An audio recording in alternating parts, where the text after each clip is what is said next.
apa nih tujuan organisasi dan untuk siapa mereka ada? Tidak mengherankan, jawabannya tergantung pada siapa yang Anda tanya. Namun dalam ekonomi pasar pada dasarnya, ada dua pandangan utama tentang topik ini. Pandangan pemegang saham dan pandangan pemangku kepentingan. Menurut pandangan pemegang saham, shareholder view, atau pemilik, organisasi ada untuk memenuhi tujuan pemiliknya. Meski sementara pendukung pandangan pemangku kepentingan, stakeholder view, tidak membantah hal ini, mereka juga mengklaim bahwa organisasi ada untuk memenuhi tujuan kelompok yang lebih luas, bukan hanya pemilik. Pandangan pemegang saham, shareholder view, menyatakan bahwa tujuan utama organisasi adalah untuk memenuhi tujuan pemiliknya, yang biasanya berfokus pada profitabilitas tinggi dan risiko rendah. Pandangan ini sangat kuat di negara-negara seperti Inggris dan Amerika Serikat, di mana kepemilikan tersebar luas dan didominasi oleh pasar saham.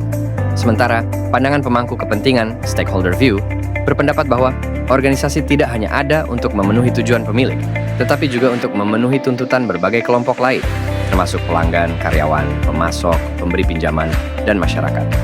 Pandangan ini lebih umum di negara-negara seperti Jerman dan Jepang, di mana kepemilikan lebih terkonsentrasi dan kurang didominasi oleh bursa saham.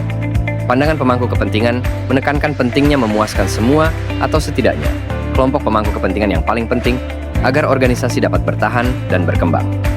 Yang kedua, tata kelola perusahaan. Tata kelola perusahaan berkaitan dengan pandangan pemegang saham dan berkaitan dengan bagaimana pemilik dan perwakilan pemilik dari berbagai jenis bertindak untuk memengaruhi organisasi agar bekerja demi kepentingan terbaik pemilik. Pengaruh ini dapat dicapai dengan berbagai cara, mulai dari komunikasi yang luas antara pemilik dan manajer serta karyawan. Berikut ini adalah beberapa cara yang paling umum. Pertama, dewan direksi, kedua, laporan keuangan, ketiga, auditing dan internal control, keempat, program insentif, kelima, pertemuan investor, keenam, media. Beberapa orang mengklaim bahwa tata kelola perusahaan membuat organisasi lebih efektif. Maksudnya tata kelola perusahaan dianggap membuat organisasi lebih efektif. Artinya, mekanisme pengawasan dan pengendalian dalam tata kelola membantu perusahaan berjalan lebih baik, meningkatkan efisiensi operasional, transparansi, dan akuntabilitas, yang pada akhirnya memperkuat kinerja jangka panjang perusahaan. Yang ketiga, CSR. CSR adalah tentang kepedulian sukarela organisasi terhadap isu-isu sosial dan lingkungan.